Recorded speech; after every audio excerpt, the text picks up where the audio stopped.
asked them what was the greatest risk to real estate in Massachusetts, and a majority came back and replied that it was global economic issues, that they really weren't worried about anything in the local economy.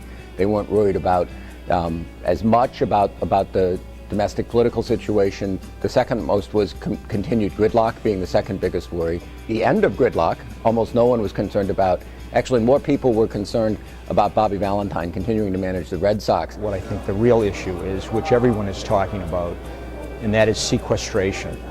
We're going to get to January, we probably will not have a budget compromise.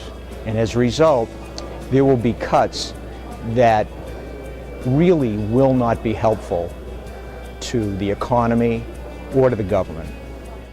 We're focusing on centers that are closest to the customer and closest to the customer that match up with the economic market in which the center is located. Because a lot has changed, and I think that is the takeaway, is there's a very current saying, question if you will, in conjunction with the political campaigns, is are you better off today than you were 4 years ago?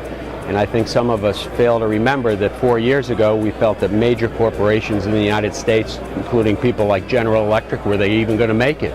Were they even going to be in business? Not just in 4 years, but maybe even in 1 year.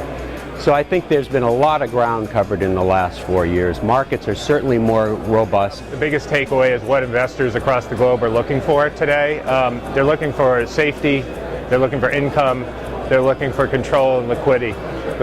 And safety and income are taking them to core properties in Tier 1 markets. Boston is clearly a Tier 1 market in the globe with its world-class healthcare and education. And so that's really what they've been focused on. What's changed in the last 18 months is investors are now starting to talk about opportunistic investing as well. We have such a globalized economy, and our region is very successful at selling stuff to customers around the world, so we are vulnerable to what might happen on the global landscape, very much so. On the other hand, we have such a diversified economy, and so many of our institutions are, comparatively speaking, pretty recession resistant. The healthcare institutions, the educational institutions, even our asset management firms.